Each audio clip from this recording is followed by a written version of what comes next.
Morning, folks. How you doing? It's like half 4, quarter to 5 or something. Usual. That's the time I get up at these days. Uh, we've been through all of that because of long COVID, etc., etc. So we don't need to go over ground we've already covered, right? We're still in the middle of doing a series for kids.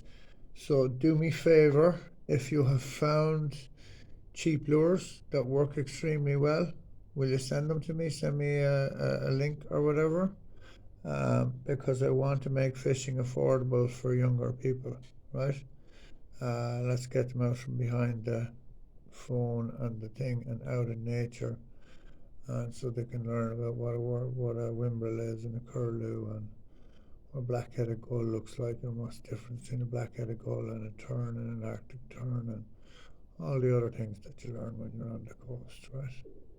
And that they can get to feel the sense of excitement and joy and peace we all get from our fishing. Like, I mean, I arrived to the river yesterday morning, and as I pulled up in the car, like the feeling I had, I was salmon fishing, right? So the shrimp rod, I was like, geez, I might get one here today.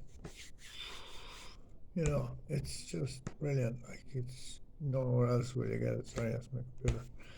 Nowhere else will you get that feeling. Like, you will, but you'll pay a very heavy price for it. So I advise you to stick to the fishing. I know there are certain people not too happy about seeing me back in the fishing business. Good. I hope it makes your teeth grind. I hope it keeps you up at night because I'm here to stay. So get used to it. It doesn't bother me in the slightest. Fishing's a bitchy business. Water off a duck's back. That was the dog farting, by the way, He's just had a big breakfast. He spoiled rotten. Um, yeah, like the southeast has some of the best bass fishing in the world, and we have no fishing lodge. Nah, doesn't make any sense, man. Like, document you see behind you, that's my PhD, Dr. Patrick Eller.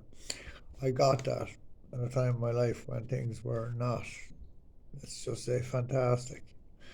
So that gives you some insight into the kind of individual you're dealing with. When I say I'm going to do something, I get it done.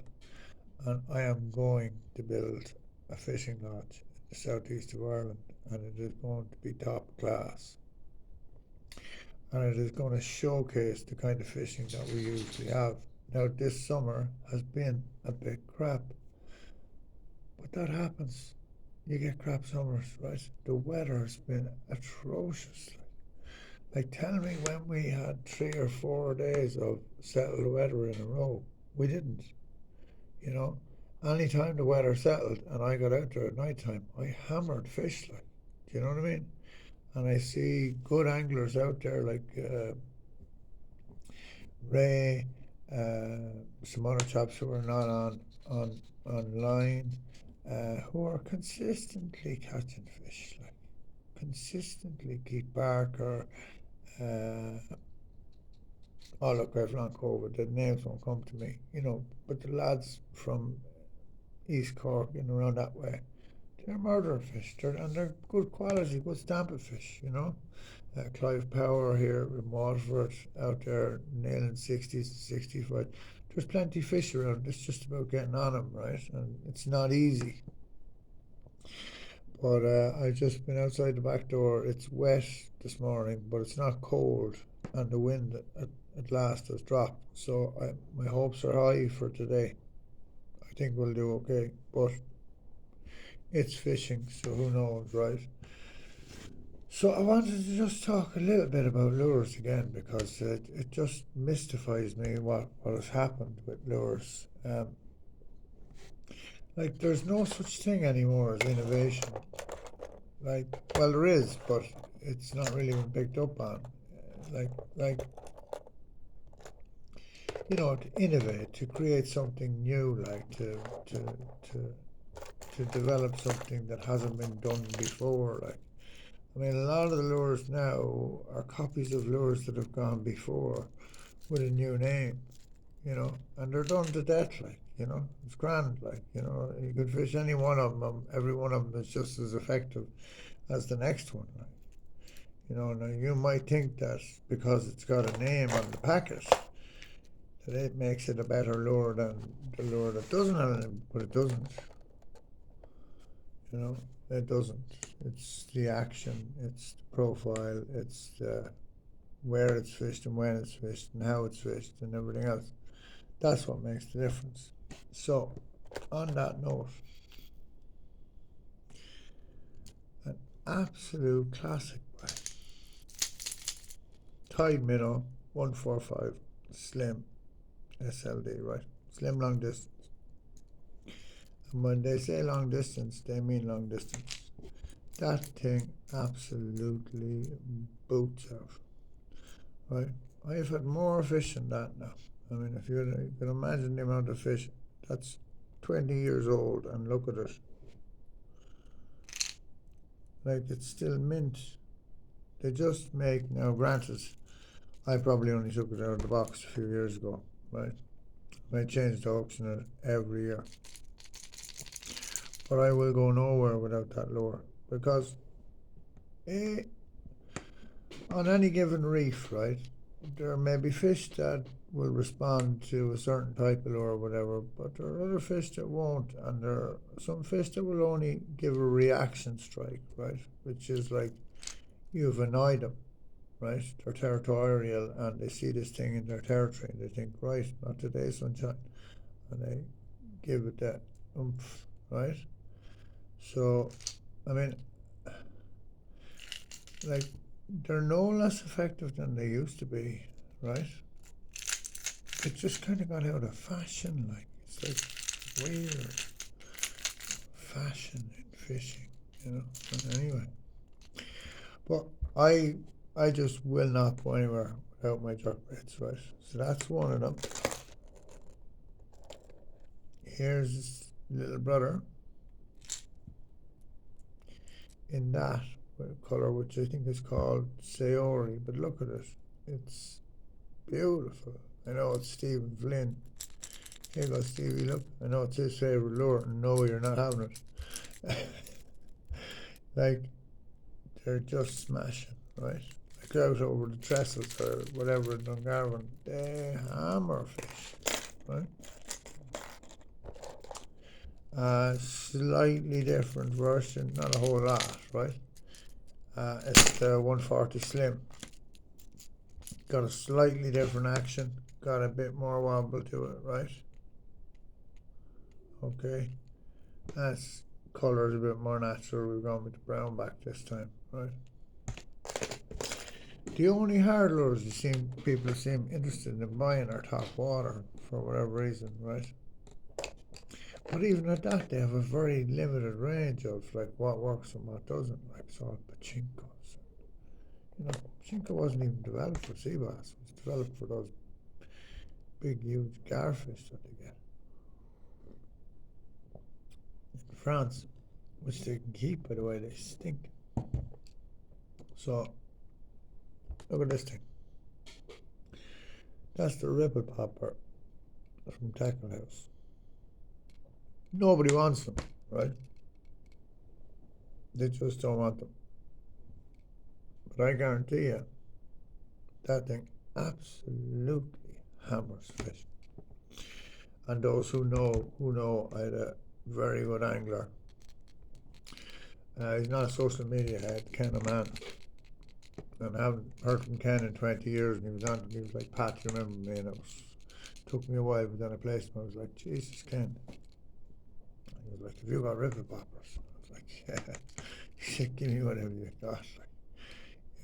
So he took a load of them off me. But because he knows they are just absolute, like anything from that company, they tend to look different, but that's their look, right? That's the look they've gone for, and it works so well. I was talking to another local angler here, Decky, And I won't say where he had it, but he had an 11 3/4 pound bass on one of them. He just flicked it down in front of him and gave it a couple of pulls. Bass came up, absolutely hammered it. Right, there's this little brother. Right, very useful for the estuary or for situations where they're being a little bit finicky. Also a very good caster. Right, now I don't think there's anything else in my box that I'm showing you. Oh, I do.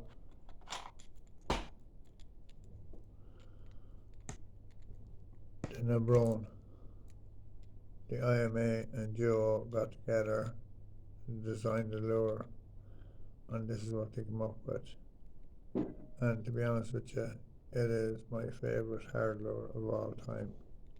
It has caught me more fish and more big fish, right? That thump when you pull it, like it's like it's unbelievable. I love at nighttime fishing, especially in a bit of current. Like there's a lagoon near me now. I fish at night, especially late in the year. That's taking some fish. Listen. Oof. Now we're going to talk about innovation. Now that's innovation, right? That's something new. Like I don't know why they didn't catch on here, right? But they didn't. Fellas are like, oh, them little goby things, they don't work.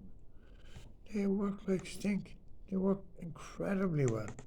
Like, walk the coast at low tide and look in the rock pools, and if you don't find something that looks something like this thing, you can come up here and take my 240 Super Mix and have it for yourself. Like, they're literally,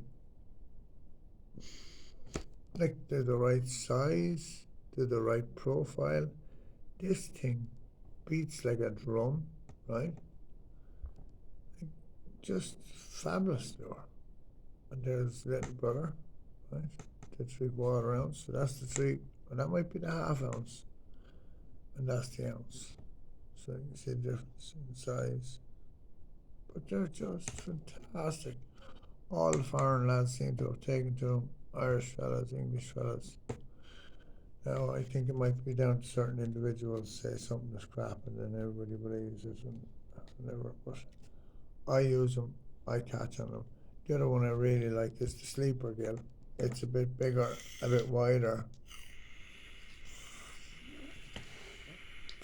but it fishes lovely and it sinks fast and it fishes through the weed like so.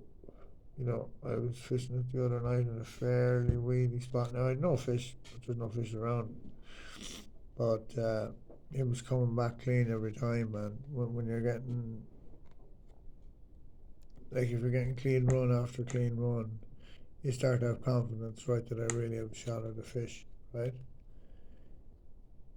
Here's the next thing that I think is real innovation: the sleeper craw, right? Like, it's the imitated crawfish, but you know, like, for the want of anything else, it looks like a hardback crab, right? Now, I don't know how many of you take bass or don't take bass or whatever, it's not my business. I take a few bass, right? I do. I'm open about it. Especially from my elderly neighbours, but I don't take them myself. Take maybe one a year for myself, and I cook it with my dad. We have a kind of a bass evening. We go over to neighbours, and we have a neighbour who's a very good cook, and she does a lovely job. Nan Ferrari. You won't be watching this, Nan, but if you are, you're one out of a cook. So that, but then I do take some other fish from my elderly neighbours because they really enjoy them, you know. It's just a nice thing to do, like so. So I kill a few fish, but I make sure I kill the right fish, right? I don't kill big fish, as a rule. If you're being guided by me, by the way, you're not killing big fish. It's not going to happen. Not in my company. If I put you on big fish and you don't think about taking it home, it's not happening. So if that's what you want to do, go find somebody else, find another guide, because I'm not the guide for you. I kill a fish that has had a chance to spawn at least once, right? So it's at least 8 years old, right? And you can tell that by the size. So that's it. But how many fish, whenever you kill fish, right, you got them, a hell of a lot of them have tiny little hardback crab in them, right, that they're pulling out from the gaps in the rocks and everything.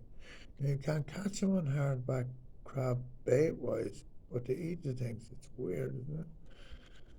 But those, I think, do a really good job of imitating all sorts of crustacean.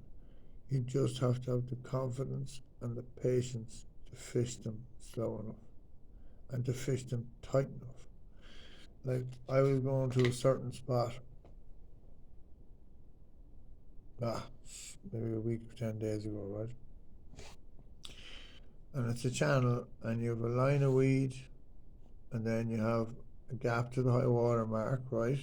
Which has got some muck, and then it goes into kind of gravelly, whatever. And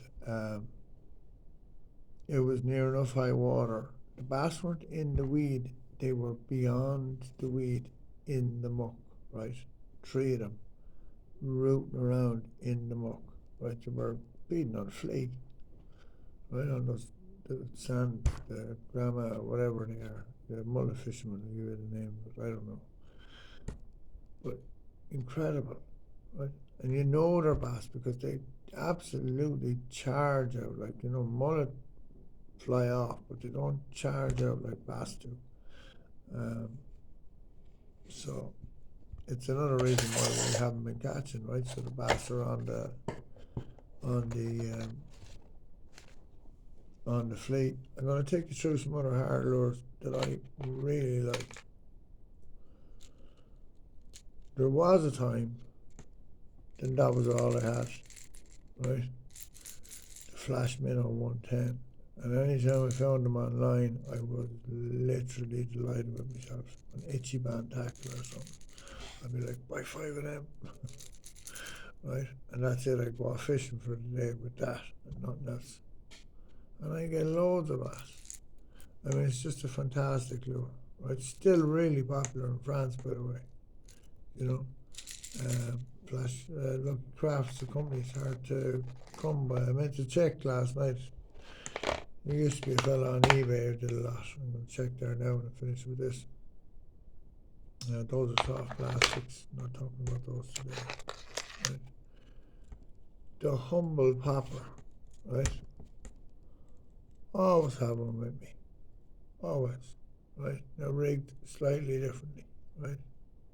So it's rigged with an assist from the nose and a single on the back, right? I rigged it that way because we're fishing it in the boat. If it's rigged with trebles, we were getting so many fish that every time the fish went in the net, it was rolling and catching all the trebles in the net, and you were spending longer dealing with the net and the fish than you were actually fishing, right? I do like some of the IMA stuff. That's the kind of the chubby Suzuki, right? It's just a lovely lure. Look at the profile of it. I mean, it's smashing. It's got a low reaction. Swims at a lovely depth.